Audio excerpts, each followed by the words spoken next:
There we go. Wuthering Heights. Emily Bronte.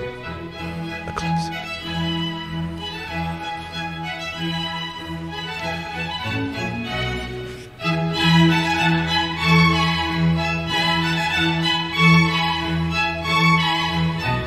Chapter... Quiet. Chapter 3.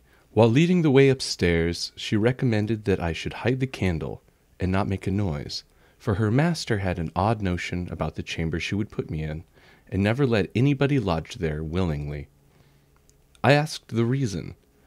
She did not know, she answered. She had only lived there a year or two, and they had so many queer goings-on, she could not begin to be curious. Too stupefied to be curious myself, I fastened my door and glanced around the bed. The whole furniture consisted of a chair, a clothes press, a large oak case, with squares cut out near the top, resembling coach windows. Having approached this structure, I looked inside and perceived it to be a singular sort of old-fashioned couch, very conveniently designed to obviate the necessity for every member of the family having a room to himself. In fact, it formed a little closet, and the ledge of a window which it enclosed served as a table. I slid back the paneled sides, got in with my light, pulled them together again, and felt secure against the vigilance of Heathcliff and everyone else. The ledge where I placed my candle had a few mildewed books piled up in one corner, and it was covered with writing scratched on the paint. This writing, however, was nothing but a name repeated in all kinds of characters, large and small. Catherine Earnshaw. Here and there varied to Catherine Heathcliff, and then again to Catherine Linton.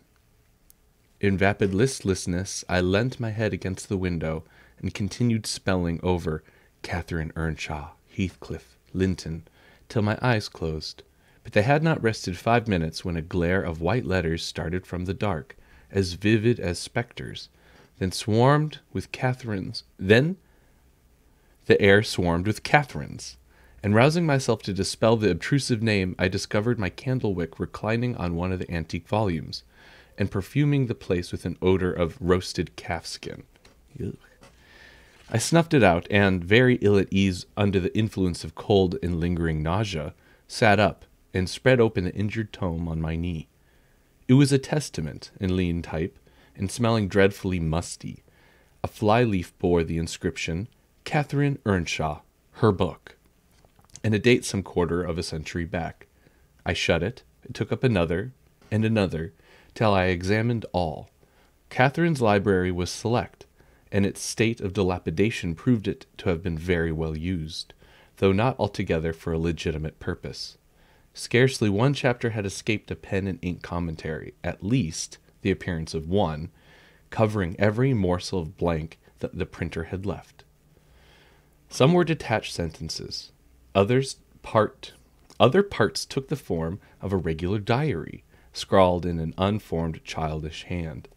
At the top of an extra page, quite a treasure probably when first lighted on, I was greatly amused to behold an excellent caricature of my friend Joseph, rudely yet powerfully sketched. An immediate interest kindled within me for the unknown Catherine, and I began forthwith to decipher her faded hieroglyphics. An awful Sunday, commenced the paragraph beneath. I wish my father were back again. Hindley is a detestable substitute. His conduct to Heathcliff is atrocious. H and I are going to rebel. We took our initiatory step this evening. All day had been flooded with rain. We could not go to the church, so Joseph must needs get up a congregation in the garret. And while Hindley and his wife, I'm not sure if it's Hindley or Hindley. I'm reading it as Hindley.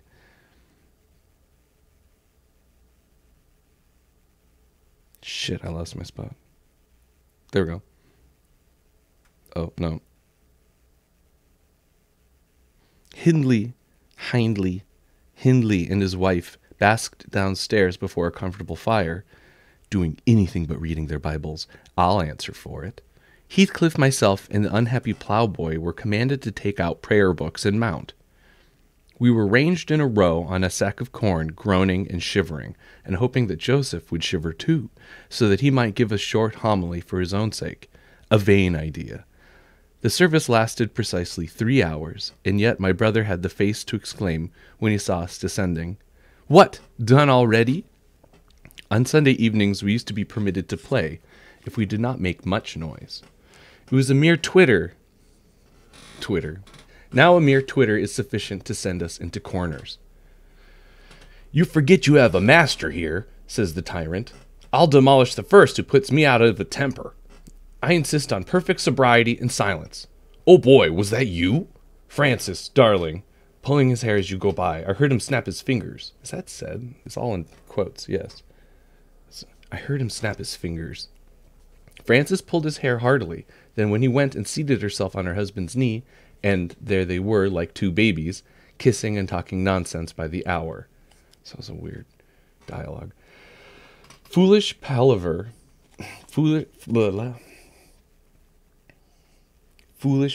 that we should have been ashamed of. We made ourselves as snug as our means allowed in the arch of the dresser. When I had just fastened our pinafores together and hung them for a curtain, when in comes Joseph on an errand from the stables. He tears down my handiwork, boxes my ears, and croaks. Okay, more I dialect. "Aye, meester, no but just buried, and Sabbath not o'ered, and to sand the gospel in your lugs, and ya dar be liken. Shame on you. Sit ye down, ill childer. They're good books enough if you read 'em. Sit ye down and think o' your souls." And here's a translation. "The master not just buried, and Sunday just passed, the sound of the gospel still in your ears, and you dare be playing? Shame on you. Sit down, bad children. There's good books enough if you read them. Sit yourselves down and think of your souls." Yeah, all right. Saying this, he compelled us to square our positions that we might receive from the far-off fire, a dull ray to show us the text of the lumber he thrust upon us. I could not bear the employment. I took my dingy volume by the scroop is the back cover of a book, and hurled it into the dog kennel, vowing I hated a good book. Heathcliff kicked his to the same place. Then there was a hubbub. "Maister Hindley," shouted our chaplain. "Maister, come hither. Miss Catherine's riven the back off of the helmet of helmet of salvation. Heathcliff's paused his fit in it. First part to Broadway destruction. It's a fair fleysome ut you let him go on this gate.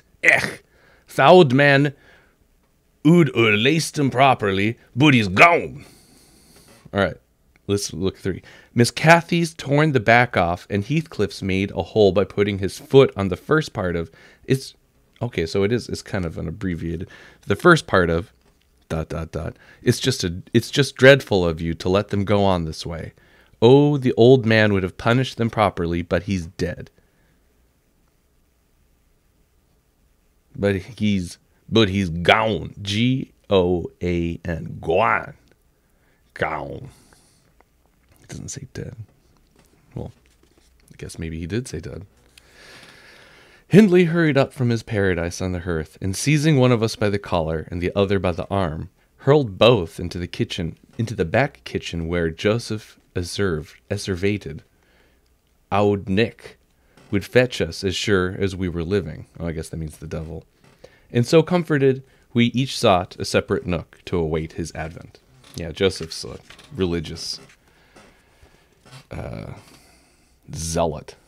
So everything he says is about the devil getting you. I reached this book and pot of ink from a shelf and pushed the house door ajar to give me light. And I have got the time on with writing for 20 minutes. Oh yeah, this is Catherine writing. So her language isn't perfect here. But my companion is impatient and proposes that we should appropriate the diary woman's cloak. I have a scamper on the moors, and have a scamper on the moors under its shelter. A pleasant suggestion, and then, if the surly old man come in, he may believe his prophecy verified. We cannot damper or colder in the rain than we are here. We cannot be damper or colder in the rain than we are here. I suppose Catherine fulfilled her project, for the next sentence took up another subject. She waxed lachrymose. How little did I dream that Hindley would ever make me cry so, she wrote. My head aches till I cannot keep it on the pillow, and still I can't get over, period. Poor Heathcliff! Hindley calls him a vagabond, and won't let him sit with us, nor eat with us any more. And, he says, I must not play together, and threatens to turn him out of the house if we break his orders. He has been blaming our father, how dared he, for treating H too liberally, and swears he will reduce him to the right place. And it cuts off, and it looks like, back to Lockwood's narration. I began to nod drowsily over the dim page. My eye wandered from manuscript to print. I saw a red ornamented title, 70 times 7 and the first of 71st. First of the 71st. A pious discourse delivered by the Reverend James Branderham in the chapel of Gimmerdon Sow. Gimmerdon's quite the name. And while I was half-consciously worrying my brain to guess what James Branderham would make of his subject, I sank back in bed and fell asleep. Alas for the effects of bad tea and bad temper. What else could it be that made me pass such a terrible night? I don't remember another that I can at all compare with it since I was capable of suffering. That is some wordy shit, man. Sorry, we'll get back. I began to dream almost before I ceased to be sensible of my locality. I thought it was morning, and I had set out on my way home with Joseph for a guide. The snow lay yards deep in our road, and as we floundered on, my companion wearied me with constant reproaches that I had not brought a pilgrim's staff, telling me I could never get into the house without one, and boastfully flourishing a heavy-headed cudgel, which I understood to be so dominated. So yeah, this is a dream. For a moment I considered it absurd that I should need such a weapon to gain admittance into my own residence. Then a new idea flashed across me. I was not going there. We were journeying to hear the famous James Branderham preach from the text, 70 times 7. And either Joseph, the preacher, or I had committed the first of the 71st, and were to be publicly exposed and excommunicated. When we came to the chapel, I have passed it... Excusez-moi. We came to the chapel. I have passed it really in my walks, twice or thrice. It lies in a hollow, between two hills, an elevated hollow, near a swamp, whose peaty moisture is said to answer all the purpose of embalming on the... to answer the purpose of embalming on the few corpses deposited there. It's true. Moors and marshes, if you die in a place like that, your body will just be like preserved. That's why there's that picture, you can look it up, of a sheep that died in a moor or a bog, and the top half that's coming out of the water or the bog that's exposed is all skeleton. It's like a spine. But the bottom half, which is submerged in the bog, it's completely preserved. I'm not sure how I'd feel about that, honestly. To be preserved so nicely. We do that. We embalm our bodies. But also, the whole Lion King thing with the circle of life. You can't really turn into the grass if your body is embalmed. You don't, you'll just stay there forever in that form. Kind of haunting. I think that's a part of the feeling here. Let's see. Let's go back and read that. Holy shit. Where were we? I've passed it really in my walks twice or thrice. It lies in a hollow between two hills, an elevated hollow near a swamp, whose peaty moisture is said to answer all the purposes of embalming on the few corpses deposited there. The roof has been kept whole hitherto, but as the clergyman's As the clergyman's stipend is only £20 per annum, in a house with 2 rooms, threatening speedily to determine into one, no clergyman will undertake the duties of pastor, especially as it is currently reported that his flock would rather let him starve than increase the living by 1 penny from their own pockets. How many commas is this one sentence? Holy moly. 1, 2, 3, 4, 5, 6. 6. However, in my dream, Jabez had a full and attentive congregation, and he preached. Good God, what a sermon! Divided into 490 parts, each fully equal to an ordinary address. How long is this dream, man? Address from the pulpit, and each discussing a separate sin. Where he searched for them, I cannot tell. He had a private manner of interpreting the phrase, and it seemed necessary the brothers should sin different sins on every occasion. They were of the most curious character, odd transgressions that I never imagined previously. Oh, how weary I grew!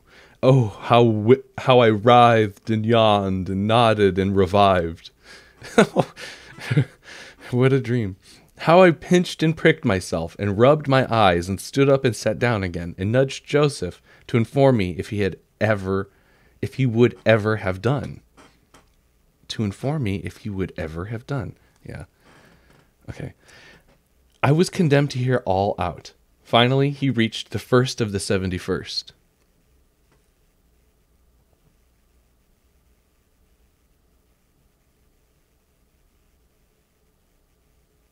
Yeah, of course. Favorite character from like a Dungeons and Dragons game or a book?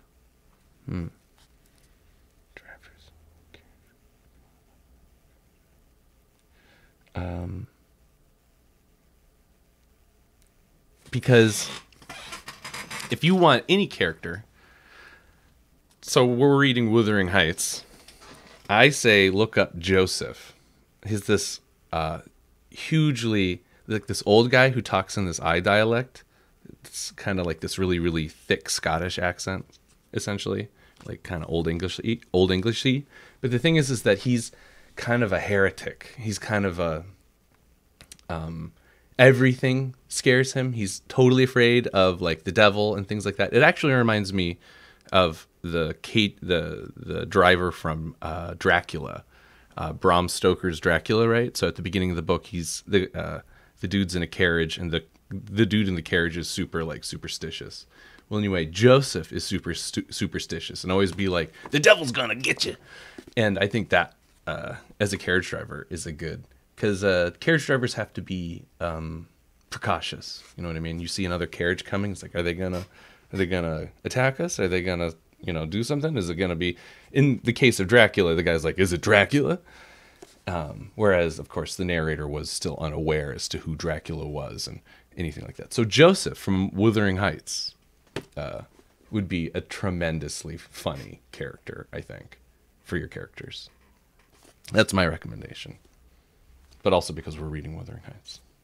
Yeah, of course. Thank you. Let me know if it works out for you. I can always, make a change or give you a new one if you go through it and you're like, this isn't quite what I want. But that's who I would put in, because religious superstition and stagecoach drivers, I think, go hand in hand, especially in a fantasy world where there are monsters and stuff. I've played a couple of D&D games. I enjoy it. So, now where were we?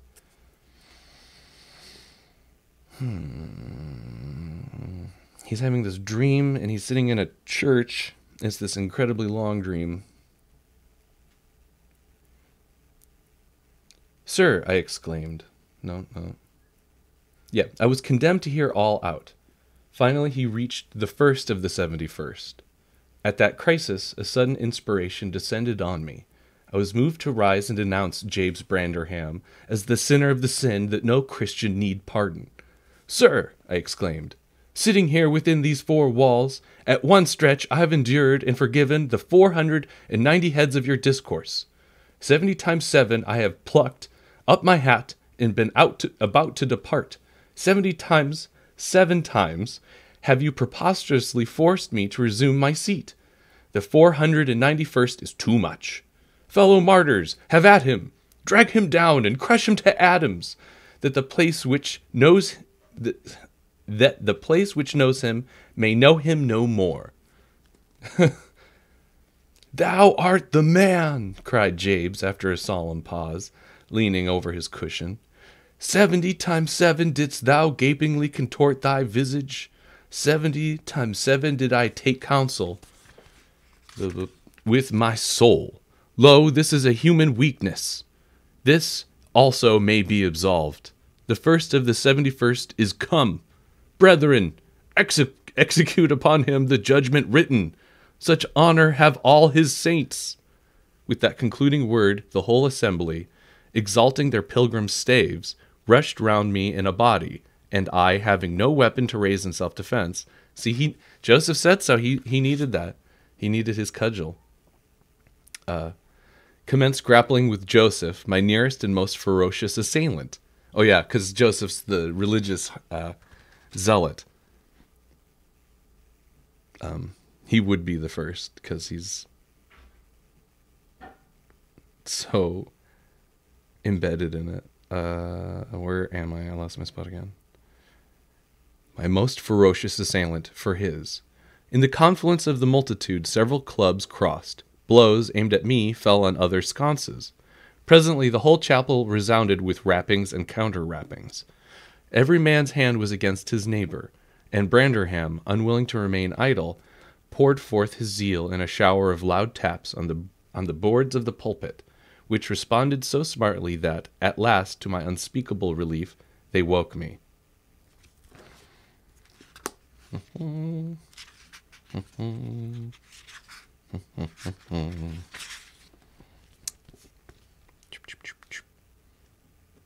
And what was that had suggested the tremendous tumult which had played Jabe's part in the row?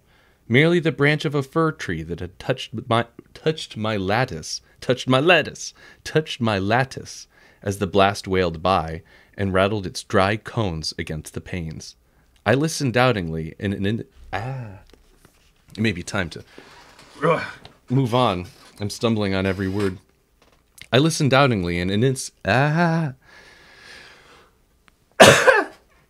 Good. I listened doubtingly an instant, detected the disturber, then turned and dozed and dreamt again, if possible, still more disagreeably than before. This time I remembered I was lying in the oak closet, and heard distinctly the gusty wind and the driving of snow. I heard also the fir bough repeat its teasing sound, and ascribed to it the right cause.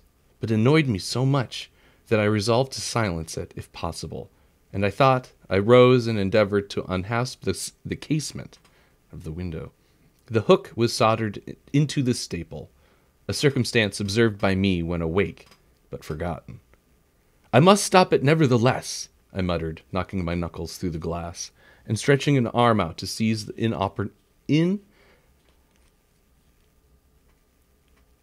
importunate branch. Importunate. It's hyphenated, so I'm like reading it super goofily. Instead of which, my fingers closed on the fingers of a little ice-cold hand. Ooh. Who are you? I asked, struggling, meanwhile, to disengage myself. Catherine Linton, it replied, shiveringly. Why did I think of Linton? I had read Earnshaw 20 times for Linton. I'm come home.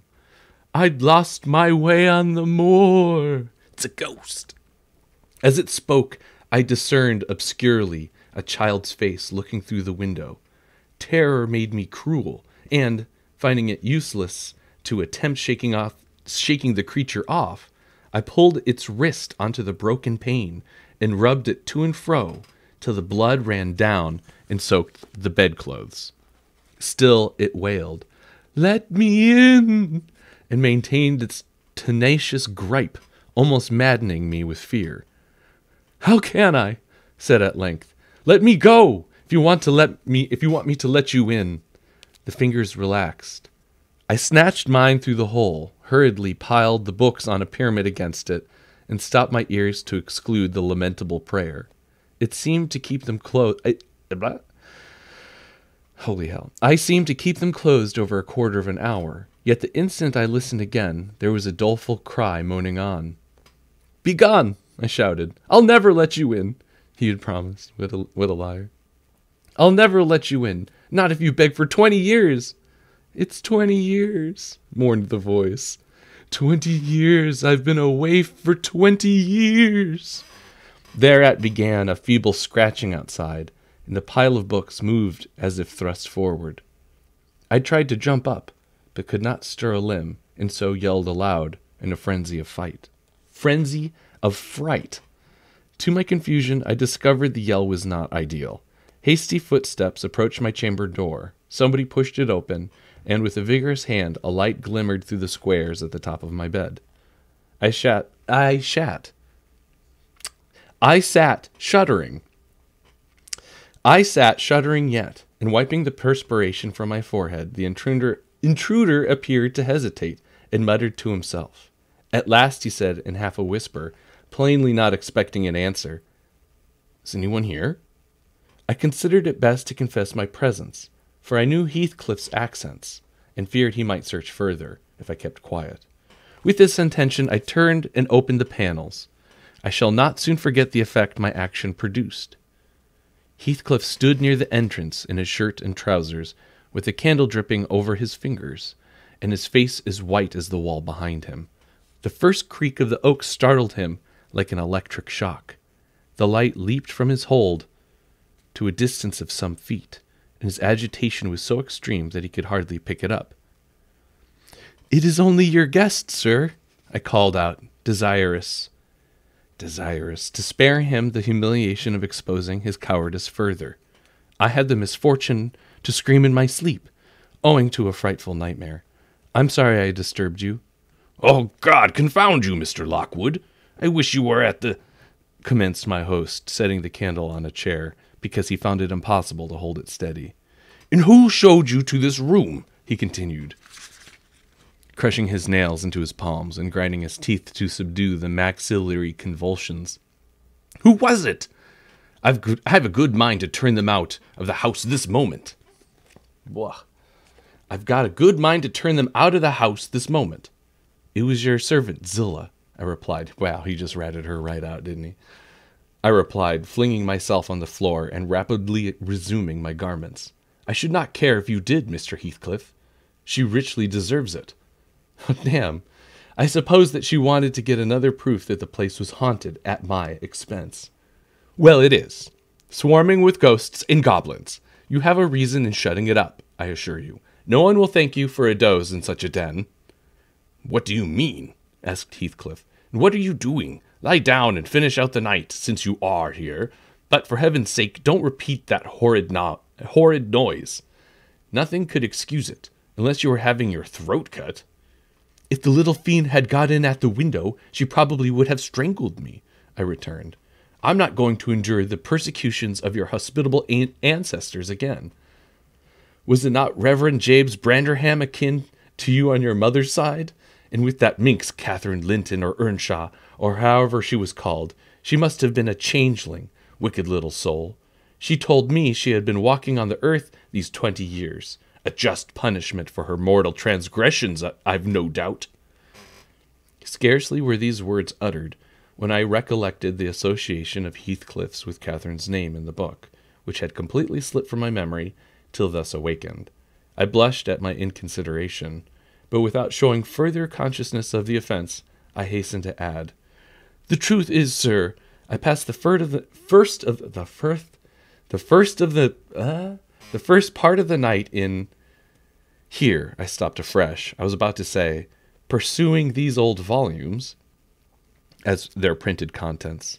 So correcting myself, I went on, "and in spelling over the names scratched on that window ledge, a monotonous occupation calculated to set me asleep, like counting or—" "What can you mean by talking in this way to me?" thundered Heathcliff, a savage vehemence.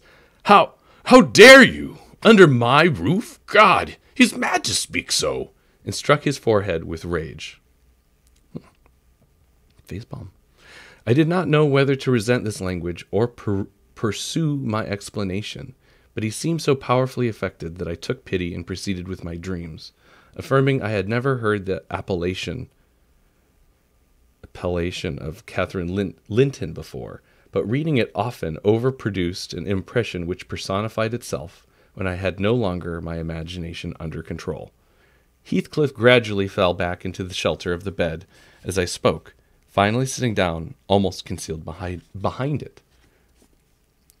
I guessed, however, by his irregular and intercepted breathing, that he struggled to vanquish an access of violent emotion. Where are we? Yeah, cool. Not liking to show him that I heard the conflict, I continued my toilet rather noisily. I looked at my watch and soliloquized on the length of the night. Not 3 o'clock yet. I could have taken oath it had been 6. Time stagnates here. We must surely have retired to rest at 8. Always at 9 in winter, and always rise at 4, said my host, suppressing a groan, and as I fancied by the notion of his shadow's arm, dashing a tear from his eyes. Mr. Lockwood, he added, you may go into my room. You'll only be in the way coming downstairs so early, and your childish outcry has sent sleep for the devil to me. Has sent sleep to the devil for me. And for me too, I replied. I'll walk in the yard till daylight, then I'll be off. And you need not dread a repetition of my intrusion. I am now quite cured of seeking pleasure in society, be in country or town. A sensible man ought to find sufficient company in himself. Delightful company, muttered Heathcliff. Take the candle and go where you please. I shall join you directly. Keep out of the yard, though. The dogs are unchained in the house. Juno mounts sentinel there, and nay, you can only ramble about the steps and passages. But away with you. I'll come in 2 minutes. I obeyed so far as to quit the chamber, when, ignorant where the narrow lobbies led, I stood still and was witness, involuntarily, to a piece of superstition on the part of my landlord, which belied, oddly, his apparent sense. He got onto the bed and wrenched open the lattice, bursting, as he pulled at it, into an uncontrollable passion of tears. Come in, he sobbed. Cathy, do come, oh, do once more, oh, my heart's darling. Hear me this time, Catherine, at last. The spectre showed a spectre's ordinary caprice. It showed no sign of being, but the snow and wind whirled wildly, though, when even reaching my station and blowing out the light. There was such anguish in the gush of grief that accompanied this raving that my compassion made me overlook its folly, and I drew off, half angry to have listened at all, and vexed at having related my ridiculous nightmare, since it produced that agony, though why was beyond my comprehension. I descended cautiously to the lower regions and landed in the back kitchen, where a gleam of fire, raked compactly together, enabled me to rekindle my candle. Nothing was stirring except for a brindled gray cat, which crept from the ashes and saluted me with a querulous mew. 2 benches, shaped in sections of a circle, nearly enclosed the hearth. Enclosed the hearth. On one of these I stretched myself, and Grimalkin, an old she-cat, but the term applies to a jealous or imperious woman, and Grimalkin mounted the other. We were both of us nodding, ere any one invaded our retreat, and then it was Joseph shuffling down a wooden ladder that vanished in the roof through a trap. The ascent to his garret, I suppose. He cast a sinister look at the little flame which I had enticed to play between the ribs, swept the cat from its elevation, and bestowing himself in the vacancy, commenced the operation of stuffing a 3-inch pipe with tobacco. My presence in his sanctum was evidently esteemed a piece of an impudence so shameful for remark. He silently applied the tube to his lips, folded his arms, and puffed away. I let him enjoy the luxury unannoyed, and after sucking out the last wreath, And heaving a profound sigh, he got up and departed as solemnly as he came. A more elastic footstep entered next, and now I opened my mouth for a "good morning," but it closed again, the salutation unachieved, for Hareton Earnshaw was performing his orisons sotto voce in a series of curses directed against every object he touched, while he rummaged a corner for a spade or shovel to dig through the drifts. He glanced over the back of the bench, dilating his nostrils, and thought a little of exchanging civilities with me as my companion, the cat.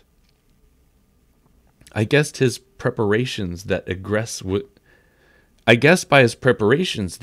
was allowed. Egress?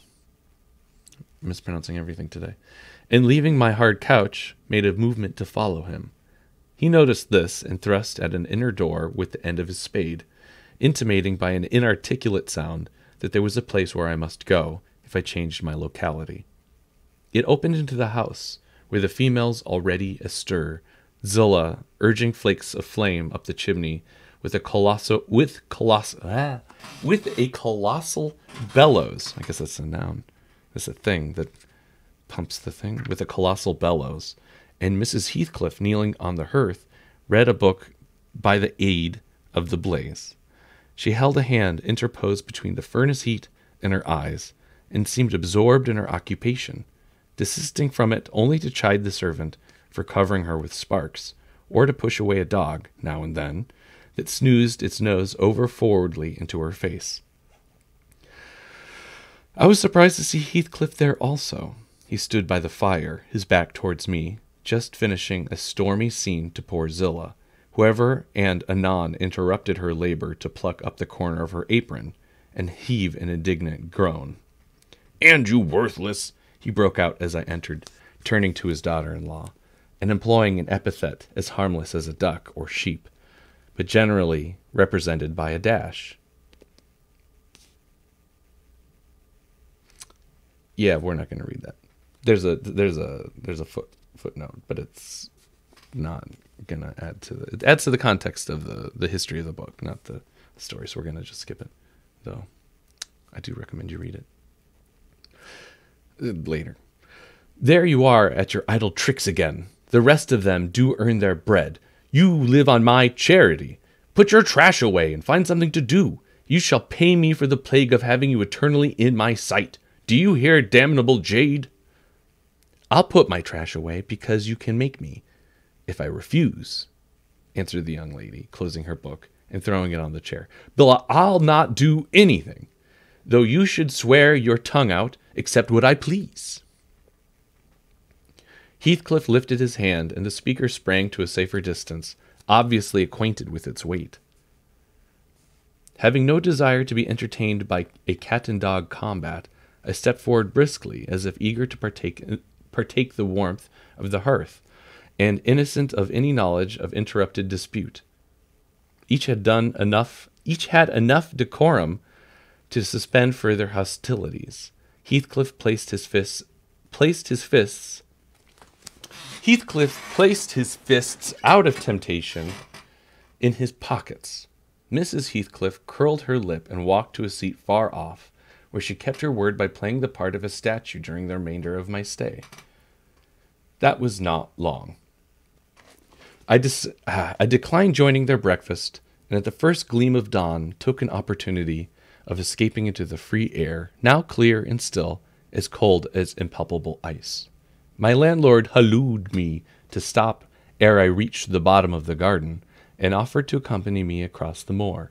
It was well he did, for the whole hillback was one billowy white ocean, the swells and falls not indicating corresponding rises and depressions in the ground. Many pits,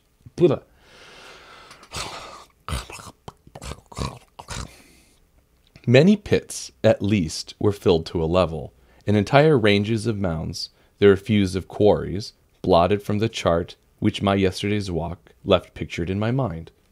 I had remarked on one side of the road, at intervals of 6 or 7 yards, a line of upright stones, continued through the whole length of the barren. There's just so many commas. It's okay.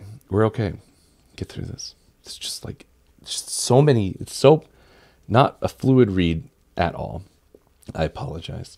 These were erected and daubed with lime, on purpose to serve as guides in the dark, and also, when a fall, like the present, confounded the deep swamps on either hand with the firmer path, but, excepting a dirty dot pointing up here and there. I'm going to do a little every time there's a comma so you can tell. It's just like, here and there, all the traces of their existence had vanished, semicolon. And my companion found it necessary to warn me frequently to steer to the right or left, when I imagined I was following, correctly, the windings of the road. We made it to the end of the paragraph. We exchanged our little conversation, and he halted at the entrance of Thrush Cross Park, saying I could make no error there. Good Lord. God bless anybody who reads this for Audible. Our adieux were limited to a hasty bow, and then I pushed forward, trusting to my own resources, for the porter's lodge is untenanted as yet. The distance from the gate... clear my throat. The distance from the gate to the grange is 2 miles, I believe I managed to make it 4, with what losing myself in the trees, and sinking into the neck up to in the snow, predicament, and sinking up to the neck, he falls up to his neck in snow, a predicament which only those who have experienced it can appreciate, period. At any rate, whatever were my wanderings, the clock chimed 12 as I entered the house, and that gave exactly an hour for every mile the usual way from Wuthering Heights. My human fixture and her satellites rushed to welcome me, exclaiming tumultuously that they had completely given me up. Everybody conjectured that I perished last night, and they were wondering how they must set about the search for my remains. I bid them be quiet, now that they saw me returned, and benumbed to my heart, I dragged upstairs, whence, after putting on dry clothes, pacing to and fro 30-40 minutes to restore the animal heat, I adjourned to my study, feeble as a kitten, almost too much so to enjoy the cheerful fire and smoking of coffee, which the servant had prepared for my refreshment. Wuthering Heights. The hell was that chapter? What even was it? Where did we get to? Where are we stopping? Wuthering Heights. Chapter... Next chapter...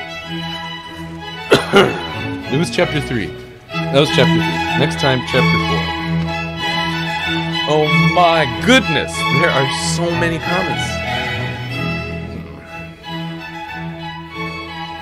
I hope you enjoyed our brief time reading Wuthering Heights. It was